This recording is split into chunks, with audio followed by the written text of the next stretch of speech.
Vamos falar hoje sobre os Brudenbuch, Thomas Mann, A Decadência de uma Família, um subtítulo, né? Gente, é um livraço, o Thomas Mann, mais um, na verdade, né? Aliás, essa coletânea de livros que a Companhia das Letras vem publicando, né? A gente conta, inclusive, todos eles, né? Mas eu queria falar especialmente hoje sobre os Brudenbuch. É um livro que tem uma relevância significativa, inclusive na obra do próprio autor, porque foi esse livro que foi mencionado quando o Thomas Mann ele vence, né? Ele ganha o Prêmio Nobel de Literatura em 1929. Ele foi publicado, na verdade, no comecinho do século XX, 1901, se a memória não estiver me enganando. Mas há outras coisas no livro que eu acho que merecem muito que a gente comente um bocado. Primeiro que, de fato, isso aqui a gente pode chamar de um romance, né? Classicamente um romance escrito pelo Thomas Mann. E eu digo isso porque quando a gente pega, por exemplo, algumas outras obras, e principalmente as obras mais famosas do Thomas Mann no Brasil, ou seja, a Montanha Mágica, Dr. Fausto, né? São romances que certamente têm um caráter ali ensaístico, né? Você tem algumas nuances ali de ensaio, né? No interior do romance. Mas esse aqui não, esse aqui de fato é um romance no sentido mais estrito, né? Mais clássico mesmo, do formato escrito pelo Thomas Mann. Bom, enfim, vocês vão encontrar por aí resenhas legais, boas descrições e tal. A gente vai fazer hoje, talvez, uma análise um pouquinho diferente do usual. A gente vai tentar traçar alguns aspectos históricos que estão por trás, na verdade, da história contada, da narrativa contada pelo Thomas Mann.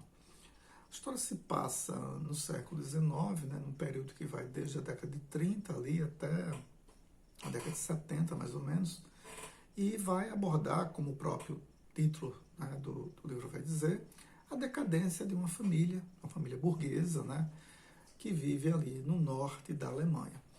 Não fica muito claro ali onde exatamente é a cidade, né, não é citado isso pelo autor, até inclusive isso pelos personagens que ele descreve e tal.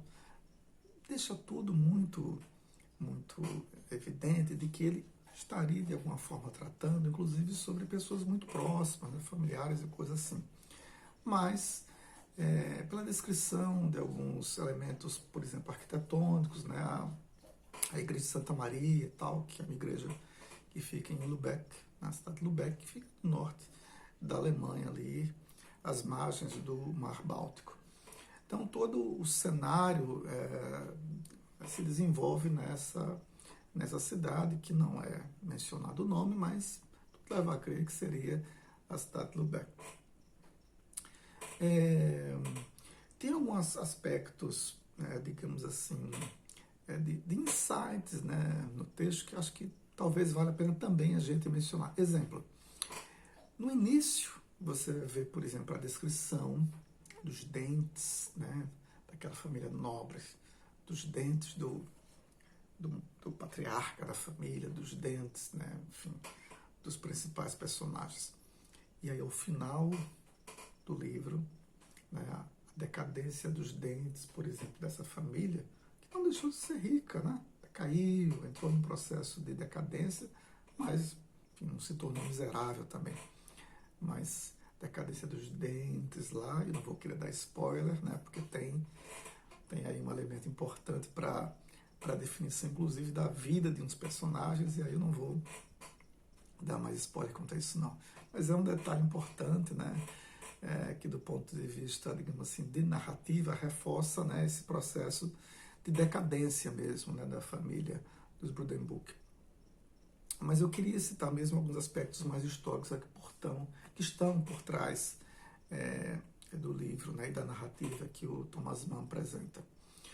Do ponto de vista literário, eu acho que tem um traço em Thomas Mann que é indubitável, acho que é um consenso, né? É a elegância do texto, né? A forma como ele descreve, né, as personagens, a forma como ele descreve os acontecimentos, tudo isso ocorre assim com uma elegância literária, né, dada pela forma, por exemplo, como o narrador conduz, né, e também pelos acontecimentos, né, enfim, pela própria narrativa mesmo, de uma forma mais geral, que o autor apresenta, que o Thomas Mann apresenta. O Thomas Mann tem esse traço de uma profunda elegância em tudo que escreve, né? É incrível. Uma coisa bastante legal são esses aspectos históricos que estão ali, ó, por trás do livro. Então, às vezes, se você não conhece um pouco da história da Alemanha e da história, por exemplo, da própria Europa, o livro não vai exatamente descrever isso, mas dá para a gente tirar algumas considerações, né, para além, inclusive, do que o próprio livro descreve. A Alemanha, gente, ela foi, no século XIX, talvez uma das grandes últimas potências da Europa que entrou num processo de industrialização, né?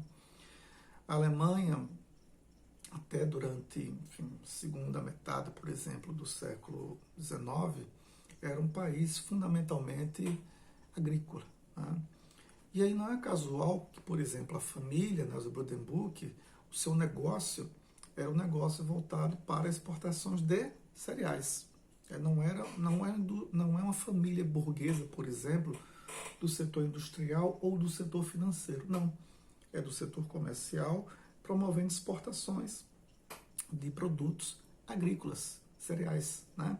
Como eles estavam ali no norte da Alemanha, portanto, às margens do Mar Báltico, tinha toda a facilitação, né, para escoamento e produção, para fazer a venda disso, inclusive para outras regiões da Europa. E é nesse cenário aí que a família enriquece e tal, né? Tem esse casarão lá que é inaugurado logo no começo aqui do livro, tal, demonstrando toda a ascensão que essa família burguesa conseguiu.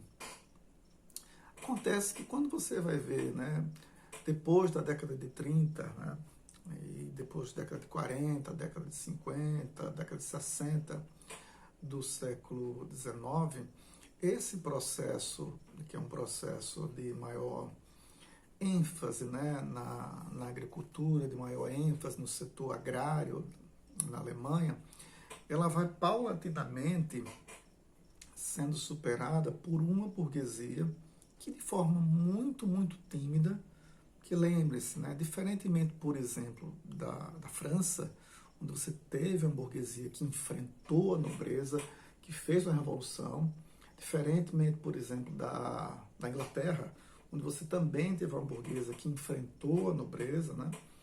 Você teve uma burguesia na Alemanha que foi um tanto quanto covarde, né? Ela preferiu fazer alguns acordos ali por cima, tal, sem diretamente enfrentar, né, o poderio da aristocracia rural, digamos assim. Mas esse processo ele vai acontecendo, né? Não com enfrentamento, mas com o próprio enriquecimento cada vez maior do setor industrial e do setor financeiro. Então, ainda que isso não esteja claro no livro, né, isso, assim, a causa dessa decadência não se expresse por esse fenômeno, né, o crescimento de uma burguesia industrial, o crescimento de uma burguesia financeira, indubitavelmente, ali ao final do livro tem algumas indicações de que aquelas outras famílias, né, que faziam negócios mais arriscados, que, portanto, né, eram mais ousadas, e aí, portanto, tinha que ter uma combinação ali, né, de comércio com o setor financeiro para, enfim, fazer negociações mais ousadas, né, de maior risco, né, tipicamente da esfera financeira, da esfera bancária. Essas famílias acabam se tornando muito mais poderosas, acabam se tornando muito mais importantes na Alemanha. E então é nesse cenário que a família Buddenbrook entra num processo de decadência. Enfim, falar um pouco das personagens desse livro é mencionar assim, toda pela grandiosidade, né, que o Thomas Mann tem na descrição dos personagens. Particularmente, eu acho que tem nenhuma personagem que me cativou muito, né, que é a Toni. E aí vocês vão poder acompanhar também, não vou dar spoiler não, mas é uma personagem assim de um caráter complexo, né, humano, no sentido da gente perceber, né, traços, né, de do que nós somos um pouco, né? Nós somos um pouco egoístas, mas nós somos também um pouco ousados, nós somos também um pouco benevolentes. Tudo isso também vai, de certa forma, aqui também comparecendo na personagem da Toni, que, ao meu ver, é a figura mais graciosa, digamos assim, né? Que mais assim, nos dá um certo sentimento de simpatia, né? É a Toni. Já falei também um pouco de como Thomas Mann é elegante na sua narrativa, na sua prosa, isso se revela mais uma vez aqui. Eu acho que uma última dica de leitura talvez fosse uma última característica legal que a gente pudesse recomendar esse livro, é o fato de que, por exemplo, se você tiver com vontade, se você tiver muito afim de começar a ler Thomas Mann, e eu super recomendo. Ó, amo Tolstói. Aqui, ó. Aqui. Poxa, amo Tolstói. Mas vou ser sincero, acho que meu coração, sabe, ele pende um pouquinho mais por Thomas Mann. Mas se você quiser, de fato, estar ligado aqui em Thomas Mann, e se de repente a ideia seja começar logo pela Montanha Mágica, ou por Dr. Fausto, né, que são obras que exatamente por aquela pincelada, né, um certo tom ensaístico que o Thomas Mann inclui, tanto na Montanha Mágica como também no Dr. Fausto, talvez fosse mais recomendável iniciar, de fato, aqui pelos Buddenbrook, né? Acho que é um baita texto, é um romance, assim, cativante, assim, prende a gente o tempo todo a leitura, a gente desenvolve a leitura sem muitos atropelos, apesar de um grau até sofisticado, né, de erudição mesmo, Thomas Mann, né, que às vezes pode parecer que vai ser muito difícil, tal, não. Eu acho que o Thomas Mann, ele consegue conciliar uma leitura clara, uma leitura gostosa, uma leitura fluida, com uma certa sofisticação, né, no texto. E acho que essa combinação é mais que perfeita. E, bom, para finalizar mesmo, eu acho que, do ponto de vista também da edição, dessa edição da Companhia das Letras, que é um primor mesmo, né, assim, muito bem acabado, né, capa dura, tal, enfim, né, degramação muito tranquila, leitura, sabe? Então, bacana mesmo de ler, tal, os espaçamentos, tudo, enfim, a fonte. Então, eu acho que o trabalho gráfico tá muito legal, tá muito bem feitinho. A obra tem uma tradução, me parece muito caprichada também.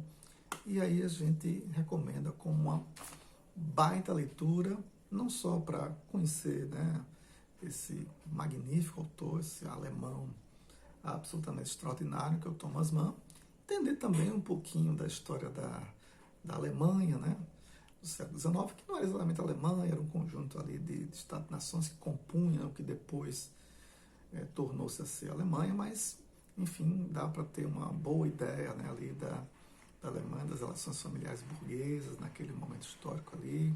Enfim, é um livraço, um calhamaço que a gente recomenda e muito. Valeu? Poxa, olha, tem coisa que é para a gente dizer logo no comecinho do vídeo, né? Eu não disse, mas cabe agora, tá? Dá aquele like, se inscreve no canal, lá no sininho e tal, e ajuda aí a gente a fortalecer, tá? Abração, gente.